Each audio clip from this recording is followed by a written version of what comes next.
नमस्कार दोस्तों, स्वागत है आपका हमारे YouTube चैनल GSYVS में। दोस्तों, आज छोटी दीपावली है। छोटी दीपावली के उपलक्ष्य में GSYVS परिवार की तरफ से आप सभी को हार्दिक शुभकामनाएं और आपका दिन मंगलमय हो और आपने जो उम्मीदें लगा रखी हों आपकी पूरी हों इस साल आपकी। चलिए, इसी के साथ आज यूपी लेखपाल में ग्राम समाज एवं विकास की क्लास 3rd है। चलिए शुरू करते हैं। आज का पहला प्रश्न आपको, दिवाली तो मनानी है, साथ में पढ़ाई भी करनी है। चलिए शुरू करते हैं आज का पहला प्रश्न। पहला प्रश्न, अल्फांसो किसकी एक किस्म है? तो दोस्तों, अल्फांसो जो कि आम की एक किस्म है, यानी ऑप्शन बी इसका सही उत्तर हो जाएगा। मिठास, समृद्धि और अनूठे स्वाद के मामले में अल्फांसो आम तौर पर महाराष्ट्र, भारत में उगाए जाने वाले आमों की सबसे अधिक किस्मों में से एक है। तो दोस्तों, अन्य लोकप्रिय किस्में हैं जैसे कर्नाटक से बादामी और हिमाचल प्रदेश से चौसा और उत्तर प्रदेश के दशहरी तथा गिर के लिए केसर। और दोस्तों, भारत में अमरूद की शीर्ष किस्में पाई जाती हैं सरदार, इलाहाबाद सफ़ेदा, ललित पंथ, प्रभात। देखिए, इलाहाबाद सफ़ेदा मैंने परीक्षा पहले पिछली पेपर में मैं करा चुका हूँ। और भारत में चेरी की शीर्ष किस्में हैं आपकी बिगरारू, नेपोलियन, ब्लैक हार्ड, ब्लैक टाइटेरियन। तथा भारत में पीच यानी आड़ू की शीर्ष किस्में हैं आपकी जुलाई, एल्बर्टा तथा शान ए पंजाब और सरबती।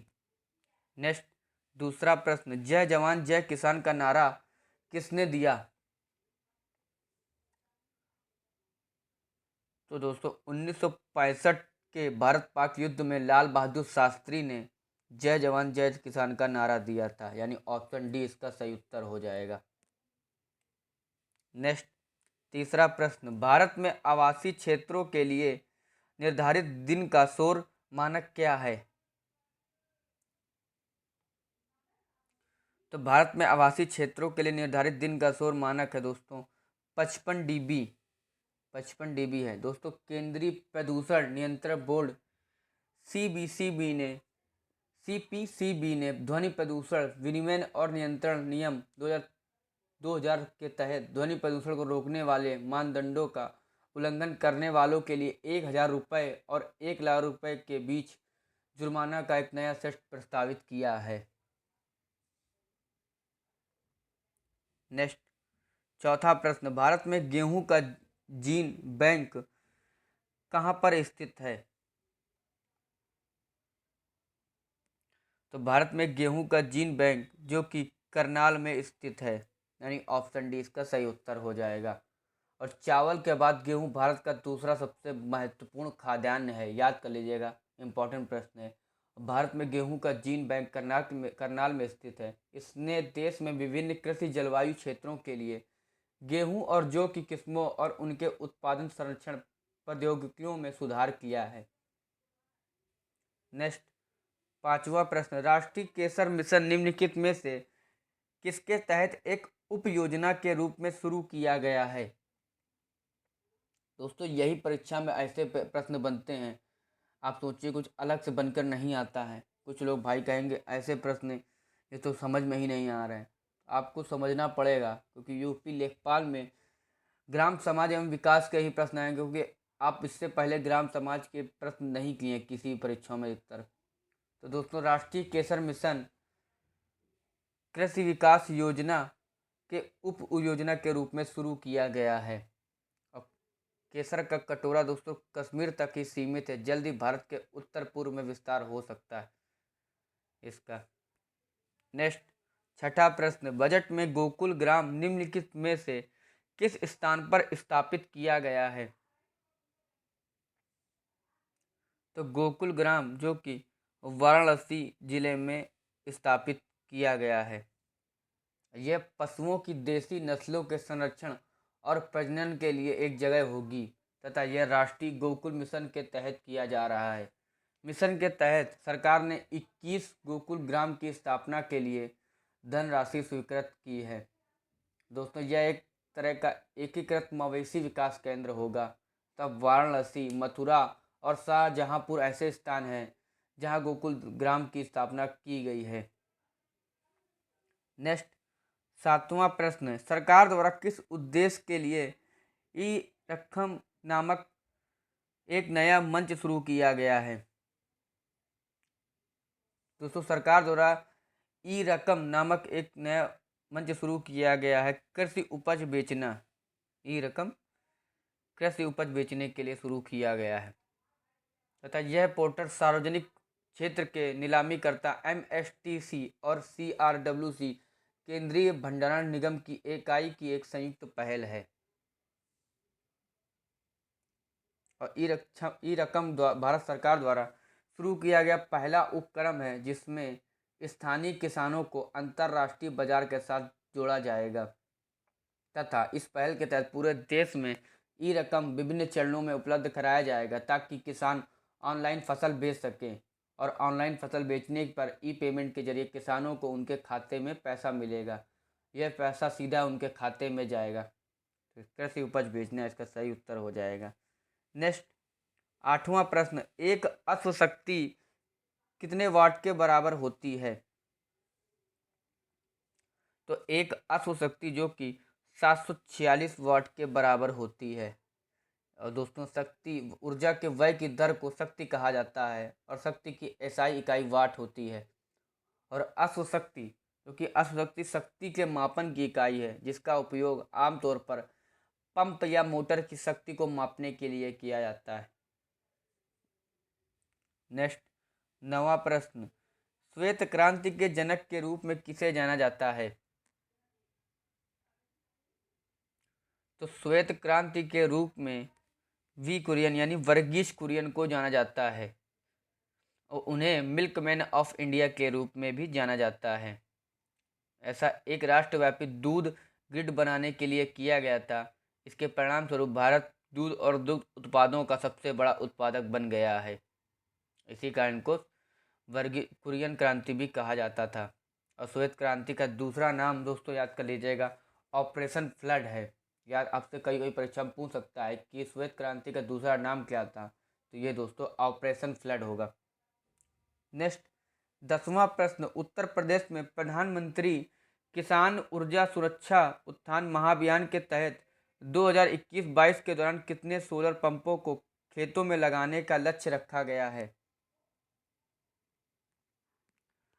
तो प्रधानमंत्री किसान ऊर्जा सुरक्षा उत्थान महाअभियान के तहत उत्तर प्रदेश में 2021-22 में 15,000 सोलर पंपों को खेतों में लगाने का लक्ष्य रखा गया है। और यह सोलर पंप आवश्यकता के अनुसार अलग अलग क्षमता के होंगे तथा यह 2022 तक किसानों को आय को दोगुना करने के लक्ष्य को प्राप्त करने के लिए एक कदम है। 11वां प्रश्न, किस संगठन द्वारा हनी मिशन योजना के तहत किसानों, बेरोजगारों, युवाओं, आदिवासियों आदि को मधुमक्खी के बक्से वितरित किए गए थे? तो दोस्तों, ये वितरित किए गए केवीआईसी संगठन द्वारा हनी मिशन योजना के तहत किसानों, बेरोजगार, युवाओं, आदिवासियों आदि को मधुमक्खी के बक्से वितरित किए गए हैं। केवीआईसी यानी इसकी फुल फॉर्म हो जाएगी खादी और ग्रामोद्योग आयोग ने हाल ही में 700 मधुमक्खी के बक्से वितरित किए हैं जो प्रवासी श्रमिकों के लिए स्वरोजगार प्रदान करते हैं। और ये मधुमक्खी के बक्से उत्तर प्रदेश के श्रमिकों को केवीआईसी प्रशिक्षण केंद्र में वितरित किए गए हैं। और दोस्तों, शहद मिशन 2017 में केवीआईसी द्वारा शुरू किया गया था और शहद मिशन को स्वीट मिशन के अनुरूप लॉन्च किया गया था। नेक्स्ट, 12वां प्रश्न, ऑनलाइन एलपीजी कनेक्शन प्राप्त करने के लिए भारत सरकार द्वारा शुरू की गई योजना है। तो ऑनलाइन एलपीजी कनेक्शन प्रदान करने के लिए भारत सरकार द्वारा शुरू की गई योजना है सहेज, यानी ऑप्शन डी इसका सही उत्तर हो जाएगा। सहेज इसका सही उत्तर हो जाएगा। और लोग नए एलपीजी कनेक्शन के लिए ऑनलाइन आवेदन कर सकते हैं इसके लिए एलपीजी वितरकों से मिले बिना। और 2015 में दोस्तों ये लॉन्च किया गया था ऑनलाइन एलपीजी कनेक्शन तथा केंद्रीय पेट्रोलियम और प्राकृतिक गैस मंत्रालय द्वारा यह शुरू किया गया है। नेक्स्ट, 13वां प्रश्न, किस समिति ने किसान क्रेडिट कार्ड योजना शुरू करने की सिफारिश की? तो आर.वी. गुप्ता समिति ने किसान क्रेडिट कार्ड योजना शुरू करने की सिफारिश की, यानी ऑप्शन सी इसका सही उत्तर हो जाएगा। और फसल सीजन के दौरान किसानों को पर्याप्त और समय पर अल्पकालिक ऋण आवश्यकताओं को पूरा करने के उद्देश्य से 1998 में किसान क्रेडिट कार्ड योजना शुरू की गई थी। आपसे परीक्षा में पूछ सकता है कि किसान क्रेडिट कार्ड योजना कब शुरू की गई, तो ये दोस्तों 1998 में शुरू की गई थी और ये पहली बार 1998-99 के बजट में प्रस्तावित किया गया था। नाबार्ड ने आर.वी. गुप्ता समिति पर आधारित प्रमुख बैंकों के परामर्श से एक आदर्श किसान क्रेडिट कार्ड योजना तैयार की थी। और दोस्तों, किसान क्रेडिट कार्ड योजना सार्वजनिक क्षेत्र के वाणिज्यिक बैंकों आर.आर.बी. और सहकारी बैंकों द्वारा कार्यान्वित की जाती है। नेक्स्ट, 14वां प्रश्न, सिंचाई की आधुनिक विधि क्या है? तो सिंचाई की आधुनिक विधि हो जाएगी आपकी ड्रिप सिंचाई, यानी ऑप्शन बी इसका सही उत्तर हो जाएगा। अब बात करेंगे ड्रिप सिंचाई की, तो कभी कभी ट्रिकल सिंचाई कहा जाता है इसको, और इसमें एमीटर या डिपर्स नामक आउटलेट के साथ लगे छोटे व्यास के प्लास्टिक पाइप की एक प्रणाली से बहुत कम पर मिट्टी में पानी टपकना शामिल है। नेक्स्ट, 15वां प्रश्न, जानवरों में पदायस रोग यानी फुट एंड माउथ रोग को किस वर्ष तक समाप्त करने के लिए उत्तर प्रदेश सरकार ने लक्ष्य रखा है? तो सरकार ने पदायस रोग फुट एंड माउथ रोग को 2030 तक समाप्त करने के लिए उत्तर प्रदेश सरकार ने लक्ष्य रखा है। अब बात करेंगे सरकार, तो सरकार राष्ट्रीय पशु रोग नियंत्रण कार्यक्रम योजना के तहत एक कार्य योजना के साथ पशुओं में फुट एंड माउथ रोग को नियंत्रित करने के लिए काम कर रही है। और पदायस रोग फुट एंड माउथ रोग मवेशियों की एक गंभीर अत्यधिक संक्रामक बीमारी है। यह एक विषाणु जनित रोग है जो पिकोर्न वायरस के कारण होता है। नेक्स्ट, 16वां प्रश्न, उत्तर प्रदेश सरकार गांवों में ई गवर्नेंस को बेहतर बनाने के लिए निम्नलिखित में से कौन सी योजना चला रही है? तो उत्तर प्रदेश सरकार गांवों में ई गवर्नेंस को बेहतर बनाने के लिए डॉक्टर राम मनोहर लोहिया पंचायत सशक्तिकरण योजना चला रही है। ऑप्शन ए इसका सही उत्तर हो जाएगा। दोस्तों, वर्ष 2021-22 के लिए बजट आवंटन किया गया, इसमें 4 करोड़ रुपए तथा ई गवर्नेंस का मतलब होता है दोस्तों इलेक्ट्रॉनिक गवर्नेंस। यह सरकारों से नागरिकों के बीच सेवाओं में सूचना प्रौद्योगिकी का अनुप्रयोग है। उदाहरण के लिए आप मतलब कौन कौन सी हैं तो याद कर लीजिए, सरकारी सेवाएं देना, जानकारी का आदान प्रदान तथा संचार लेन देन और विभिन्न स्वचालित प्रणालियों का एकीकरण। नेक्स्ट, 17वां प्रश्न, 1814 में ग्राम वित्तीय के अभिलेखों को बनाए रखने के लिए एक लेखाकार के निर्माण के लिए एक कानून बनाया गया था, उन्हें किसके नाम से जाना जाता है? तो 1814 में ग्राम वित्तीय के अभिलेखों को बनाए रखने के लिए लेखाकार का निर्माण का एक कानून बनाया गया था, उन्हें लेखपाल के नाम से जाना जाता है, यानी ऑप्शन सी इसका सही उत्तर हो जाएगा। बात करेंगे लेखपाल की, तो लेखपाल उत्तर प्रदेश में एक लिपिक सरकारी पद है दोस्तों, इसी की आप तैयारी कर रहे हैं यूपी लेखपाल की। वह मूल रूप से एक ग्राम लेखाकार है। इनका कर्तव्य है कि गांव के राजस्व खातों और जमीन के अभिलेखों को बनाए रखना। और उत्तर प्रदेश अधीनस्थ चयन आयोग इस पद के लिए परीक्षा आयोजित कराता है। इसी की आप परीक्षा की तैयारी कर रहे हैं यूपी लेखपाल। नेक्स्ट, 18वां प्रश्न, मृदा क्षरण के कारण ऊपरी मृदा के नष्ट होने का प्रमुख कारण क्या होता है? तो मृदा क्षरण के कारण ऊपरी मृदा के नष्ट होने का प्रमुख कारण होता है वनों की कटाई, यानी ऑप्शन बी इसका सही उत्तर हो जाएगा। अब बात करेंगे मृदा क्षरण। दोस्तों, यह एक ऐसी प्रक्रिया है जिसमें मृदा की ऊपरी उपजाऊ परत प्राकृतिक बल के कारण नष्ट हो जाती है और मृदा क्षरण के कारण मृदा कम उपजाऊ हो जाती है। और मृदा क्षरण का प्रमुख कारण वनों की कटाई है और मृदा क्षरण के विभिन्न कारण और भी दिए गए हैं, जैसे कि मृदा क्षरण के कारण पवन जब तेज हवाएं चलती हैं तो कार्बनिक पदार्थों के साथ ऊपरी मृदा भी उसके साथ उड़ जाती है। और पानी जब पहाड़ी क्षेत्रों में बारिश होती है तो मृदा मैदानों की ओर बह जाती है। ऐसे बहुत से उदाहरण हैं इसके। नेक्स्ट, 19वां प्रश्न, स्वच्छ भारत मिशन की शुरुआत की गई। तो दोस्तों स्वच्छ भारत मिशन की शुरुआत 2 अक्टूबर 2014 को प्रधानमंत्री मोदी द्वारा शुरू की गई थी और इस योजना का उद्देश्य स्वच्छ और खुले में शौच मुक्त भारत हासिल करना है। यह पेयजल और स्वच्छता मंत्रालय द्वारा कार्यान्वित किया जाता है। दोस्तों मिशन के शुभारंभ के बाद से अब तक 10 करोड़ से अधिक व्यक्तिगत शौचालयों का निर्माण किया गया है। वो बात अलग है, कहीं कहीं घोटालों पे घोटाले होते चले जा रहे हैं। सरकार की इसमें गलती नहीं है, अफसर ही इसमें लापरवाह हैं।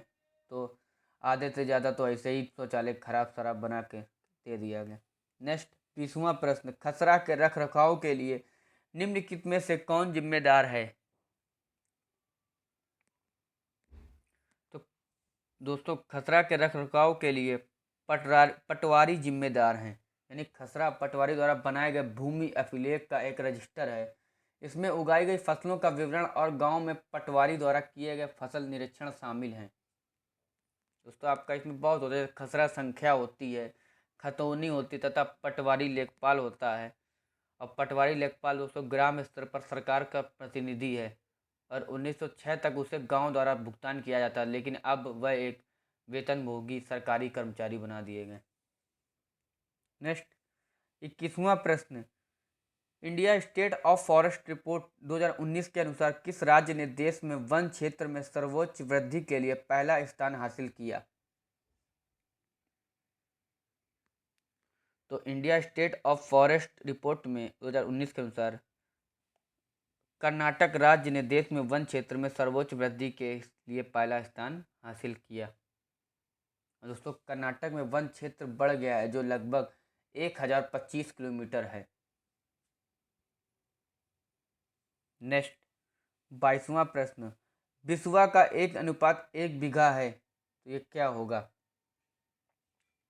दोस्तों ये उत्तर प्रदेश यूपी लेखपाल में ऐसे प्रश्न बहुत बने क्योंकि लेखपाल में यही काम होता है, बीघा नापना या बिस्वा कितना होता है।